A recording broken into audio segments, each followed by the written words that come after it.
Hello, and welcome to the Argyle HR Leadership Forum.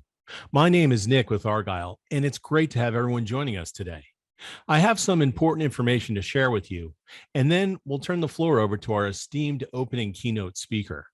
First, we would like to take a moment to thank today's sponsors, Eightfold AI, GEM, and UKG. Our sponsors are committed to providing you with valuable content and a great overall experience. At any time during today's event, you can visit their virtual booths from the main agenda page, which include complimentary materials, information, and meet and greet opportunities. We also welcome you to stay socially connected during today's event.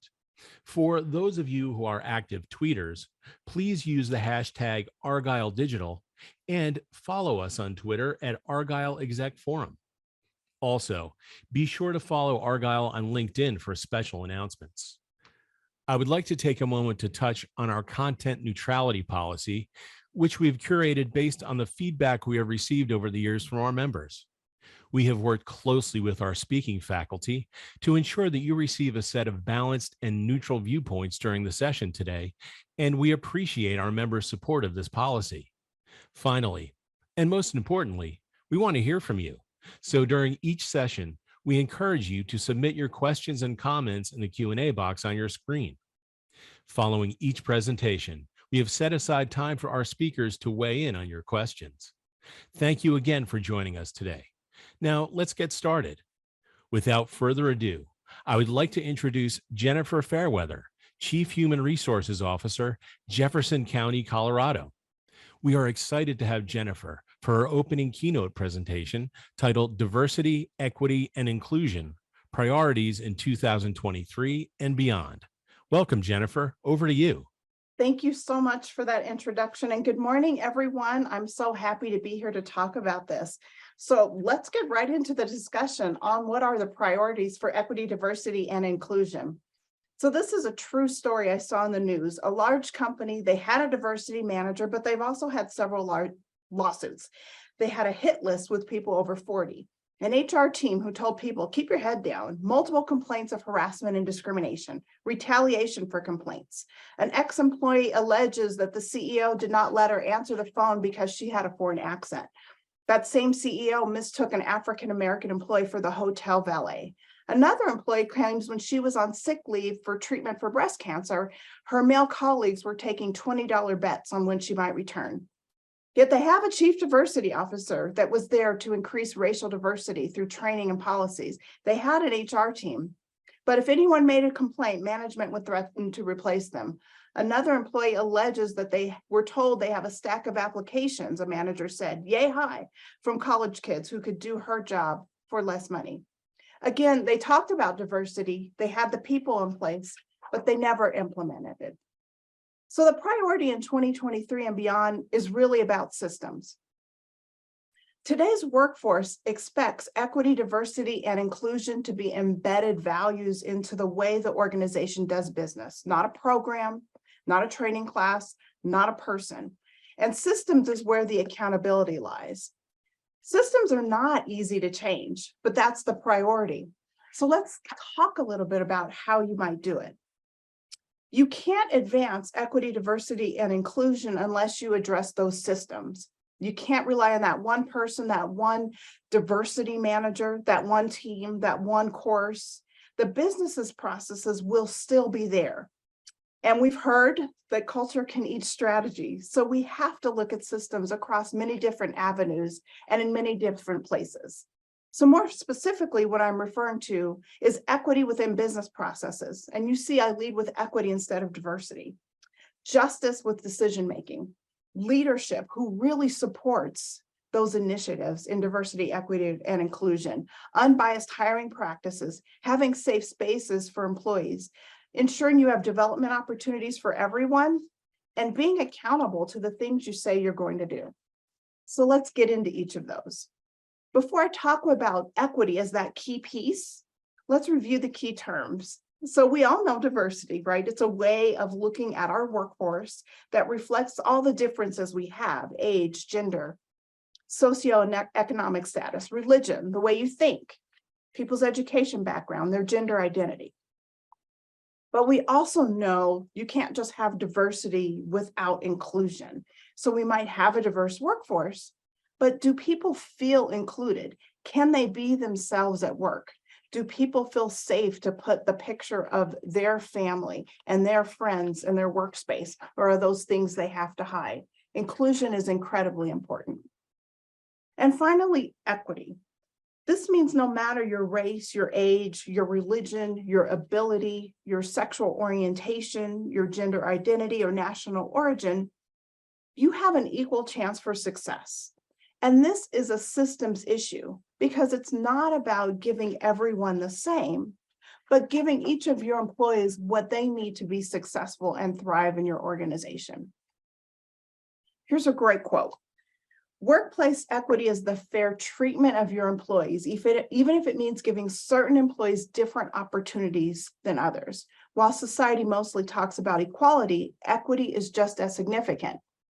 In an equitable workplace, people with different cultures, religions, races, and physical abilities can access the tools and benefits necessary for their specific job performance. And these tools give everyone an equal opportunity for success, which is how equity and equality go hand in hand.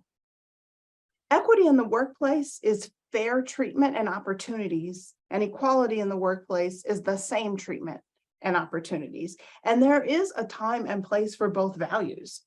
Equality means everyone has the same opportunities for success, but equity means everyone has access to the specific tools that they need to be successful while they are working in your organization and hoping to embrace opportunities and provide service to the customers that you have. So why is this important? I think we all know that times are really tough. It's hard to recruit and retain great talent. We're all looking for the same people. But equity is one of the drivers here. Equity and inclusion are one of the top 10 factors that employees feel influences a culture where they feel valued and respected. 79% of Americans consider their company's culture foundational to their job satisfaction. And so when our employees are happy in their jobs, they perform better. We know this. And their performance leads to higher quality outcomes and greater employee loyalty. And when our employees are happy, our customers are more satisfied because they're going to experience friendlier service. They're going to experience employees who are more engaged, more willing to give 110%. And they'll notice that positive atmosphere. Having more equity in your workplace and having a diverse workplace where employees feel included and where the culture supports equitable practices allows for more innovation, creativity, and problem solving because you're bringing more diversity into the picture, and more people are safe to speak up. You'll have a more engaged workforce, and it allows us to have a workforce that mirrors our community and our customer base.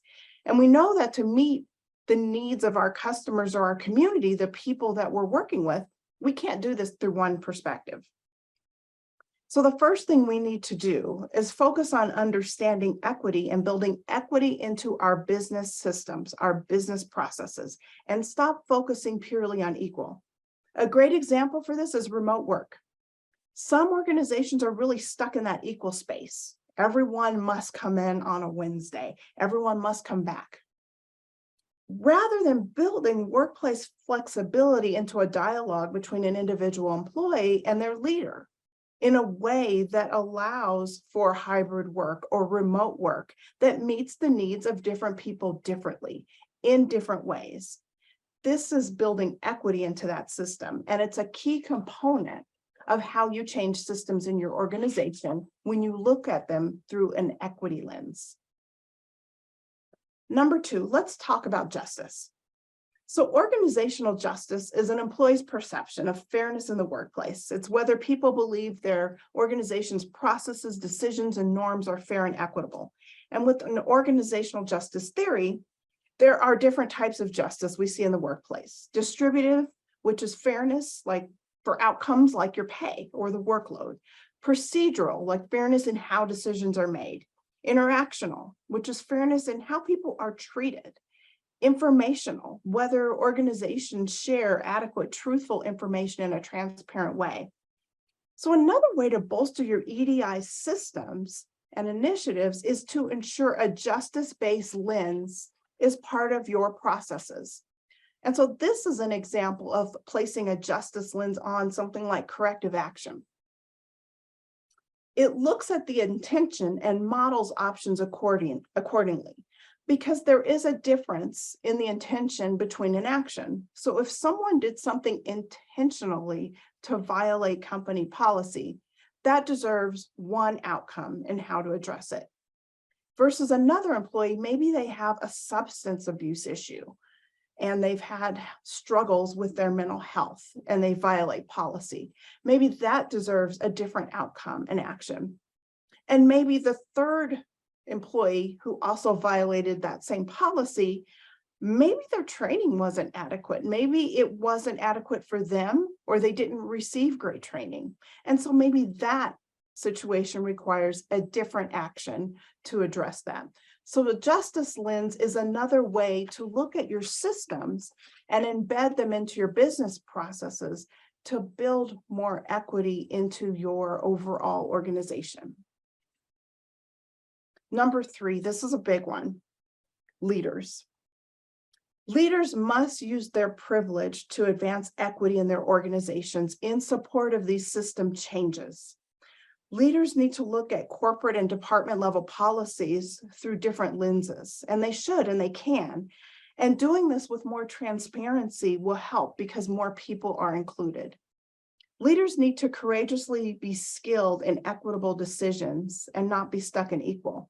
That means they have to be willing to communicate and stand behind decisions and unapologetically support equity, diversity, and inclusion.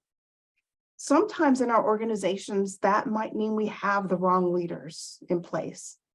But our leaders, they have a unique privilege to make a difference in this space. And so when I talk about privilege, generally at work, we're talking about a special advantage or permission or a right granted to certain individuals. And in our workplaces, many times we are talking about people in leadership. Here's another quote. Privilege exists when one group has something of value that is denied to others simply because of the groups they belong to, rather because of anything they've done or failed to do. Access to privilege doesn't determine one's outcomes, but it's an asset that makes it more likely that whatever talent, ability, and aspirations a person with privilege has will result in something positive for them. So within privilege, there are levels within an organization centered around who has power. And when you look at intersectionality the closer you are to power, the more privilege you have. And within a workplace, that generally is including leadership and people who are in those leadership positions. So within privilege, there are all types of different privilege we have in our workplace. Specific to leadership, though, and there can be intersectionality with leaders within an organization, but within intersectionality and within an organization specific to leaders, our leaders are in spaces that others are not. Our leaders have access to people in the organization that others do not. Our people in leadership roles often have offices or sit in different buildings or on different floors in a building. They're able to lead meetings, they approve transactions, they hire, fire, they view confidential information, they make salary decisions. And so when you look at power dynamics within an organization, our leaders are really set up to have that power based on their privilege. And how power plays out in the workplace in simplest terms are the unwritten rules for how we engage and interact with each other. And even in the HR world, I consider human resources professionals as leaders. We have privilege. And so everyone's looking to attain a certain amount of power in the workplace through our interactions with each other. And we do that through informational authority, being the most tenured person. So people look to you for answers. It could be informational authority. Only certain people know certain things. Only certain people have codes to get in certain rooms. Only certain people can cut a check. Influential authority. These are people whose opinions are valued. And I think that's where leaders, and especially people in the human resources space, come in. People are looking to you for your influence. And you have that privilege to influence things in your organization by what you say and the advice you give. People are respected. And then formal authority. That's really where that leadership role comes in, whether it's human resources or a managerial leader. And your role may give you some authority. So leaders have power in places others do not.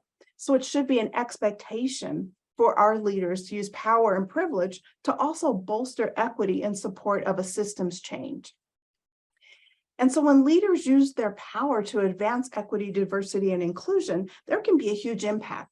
Besides reducing turnover, because we talked about engagement and we know turnover is expensive, we also know that women still earn 82% of what men earn. For women of color, it's a wider gap. We also know that women are still facing workplace gender discrimination and harassment in the workplace. So when our leaders use power, they can impact the workplace in a very meaningful way. And it even spreads into the community as how people experience work impacts them outside of work. And so I want to talk about professionalism as well, because I think leaders have a unique opportunity here for influence. When you think about people who were in power and wealth historically, where does that come from? And professionalism, when you think about the 1700s, people who had status in European society, they were adorned with opulent clothing and jewels and brocade, men and women. And it meant you had a certain status versus people who wore other types of attire. And it entered into our workspaces. Think about the business suit in the 1980s. That separated people who were in uniforms doing other types of roles. We even have terms like white collar and blue collar to lean into that notion of who's professional and who's not.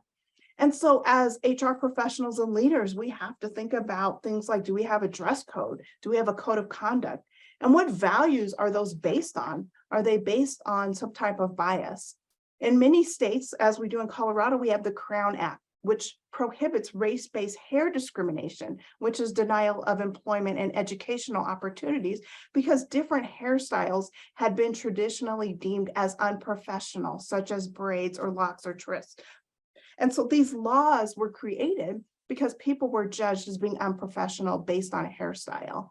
And so we have to think about in our systems and using our privilege in leadership or in HR, can we influence some of our policies that may be based on bias?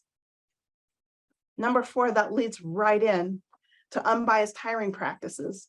We have to continually do work to remove bias from our hiring. It's there in all of us, we know that. So we have to address some systems to help alleviate that. And we can do that by requiring training for our hiring managers, requiring panels for interviews and not just one-off interview sessions, formalizing blind resumes where names and addresses are redacted, bolstering inclusive language to encourage diverse applicants, not asking for salary history if you don't have a law that already has that in place, removing the year on what year people graduated from high school or college, ensuring accessible job postings, and removing unnecessary barriers such as overly stringent background checks for certain jobs, asking for more education than what's needed, or even asking for more experience than what's needed. This is an example of inclusive language that can be used in your job postings to bolster your applicant pool, because research does show that women and other underrepresented and historically marginalized groups tend to only apply when they check every single box in a posting. And so you can have a statement that says, if you're reading this and hesitating to click apply, for that reason, we encourage you to go for it, because we're looking for passion and excitement and making an impact. And to us, that's just as important as work and experience. And so these are statements that human resources and talent acquisition professionals are starting to use. So I Googled CEO and clicked images, and these are the 4 pictures that came up. So artificial intelligence is not going to solve our bias problem. Humans created AI. I looked at leadership traits on some of these jobs, and it said things like calm under pressure, strong leader, numeric acumen, strong networker, risk taker, grit, courage. so many years of experience, an MBA. And all these can be indicative of a great leader, but to me, this was missing some other things that I also think are important that maybe align with leaders that I don't see visualized here. Like, what about building collaborative relationships? What about being supportive, work-life integration, empathetic? I Googled admin professional, and these are the first pictures that came up. And again, I saw lots of things like pleasing demeanor, pleasing phone voice, and female. Yes, I even found female in a job ad. So when we're drafting our job descriptions, we have to make sure we have removed bias. Number 5, training and development. We need to ensure we have training and development that supports equity in our systems. Mentoring and sponsorship opportunities are needed for everyone, and you could even require leaders to be a mentor for at least one person in your organization. Making sure you're offering development programs for underrepresented people across your entire work community and even outside your workspace. Offering advanced EDI training courses across your organization. And at a minimum, having some required courses for everyone in your organization, especially at that onboarding. Number 6, safe spaces. Organizations really do need to design safe spaces in the workplace to build equitable systems.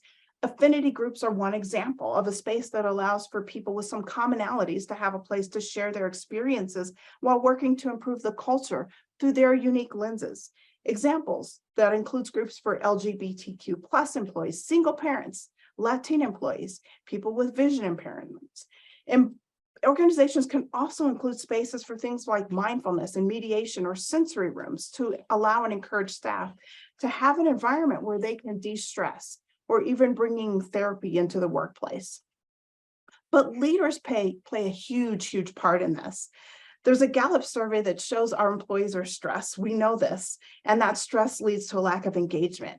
And one of the needs employees report is the ability to have a connection with their direct supervisor, where they're safe to vent, share their stresses, share ideas, and they want their supervisor to be supportive and to be a good listener, to build trust and flexibility in a way that's empathetic.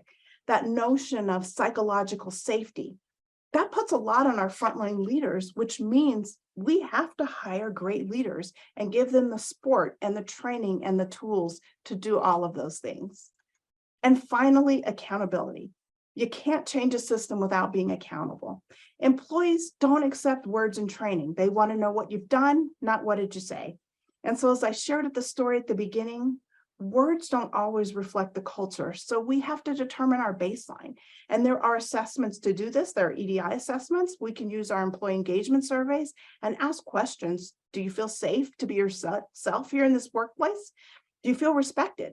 Do you feel safe to share concerns? Have you been subject to any microaggressions or microaggressions or harassment? Then once you have a baseline, share it. Bring your employees in to come up with ideas on how to make the workplace better, and then continue to measure it and share that with your employees. You also need to look at your other trends around hiring, who doesn't make it past certain stages, promotional trends, representation at all levels in the organization. Look at your pay data, check for disparities, look at your complaints for your employees and customers, and make sure you have a way for employees to give feedback in a manner that makes sure it gets to the right people who can actually take action. It's important that employees feel heard. So again, changing your systems is the priority. You do that through equity, justice, great leadership, unbiased hiring, training and development, creating safe spaces, and being accountable. Because that's what the story I started with. Words, positions, and training are not enough. Systems drive actions, which allows us to journey further in our commitment of building a more equitable, inclusive, diverse, and just organization.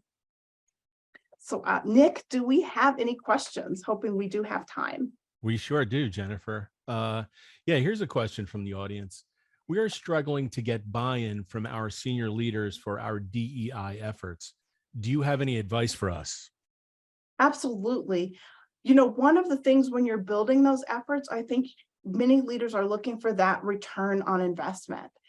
And so because there is so much data out there that connects an organization's culture and that part of the culture being equitable, inclusive, and diverse, where employees feel safe to feel engaged, that you can tie that ROI to things like turnover, to things like an inability to hire.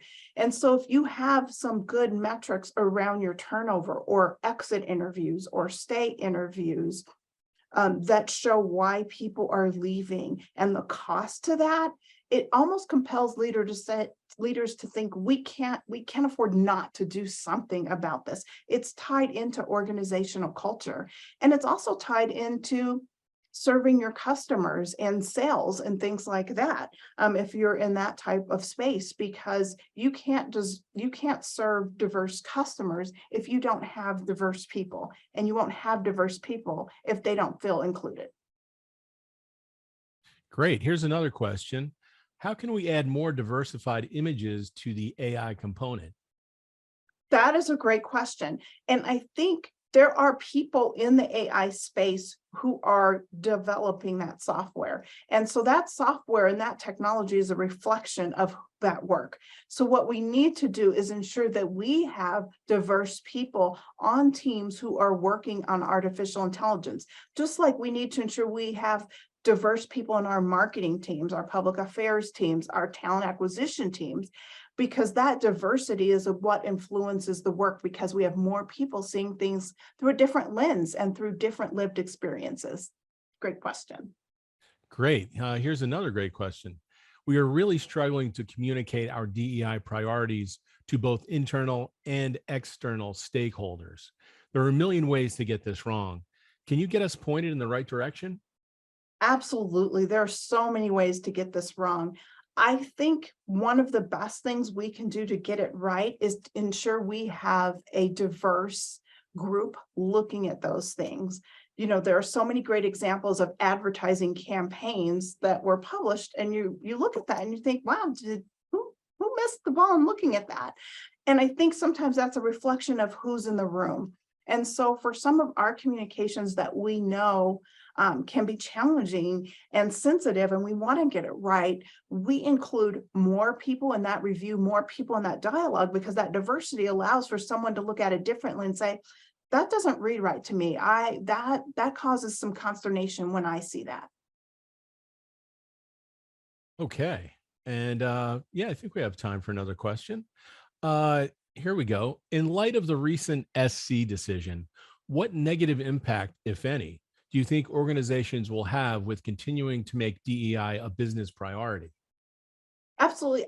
For many organizations, that decision, depending on what your sector is, doesn't impact your work specifically. But what I think it has done, it has opened the door maybe for more people to challenge equity, diversity, and inclusion initiatives, to allege that perhaps they are unfair, to allege that perhaps building equity in the system is going to not be accepted. And I think we should anticipate that we're going to have those challenges. And that's why it's really important that we embed this into our business processes and not make it, a one-off program that can be looked at and viewed singly as a single issue.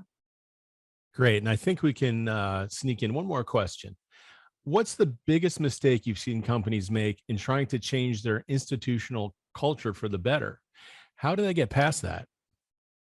I think the biggest mistake that organizations make is they think they can do one thing and it's going to change.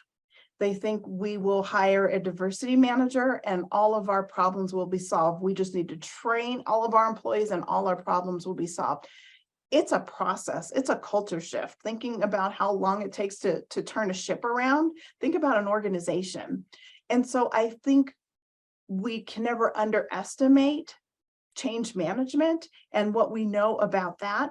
And that requires that we bring more people into the conversation versus trying to make those decisions in a room with 5 individuals. Great. And thank you again, Jennifer, for an excellent keynote. I also want to thank everyone else for joining us today. This session, along with all of today's content, will be available on demand following the event. Thanks again, Jennifer, and everyone have a great day.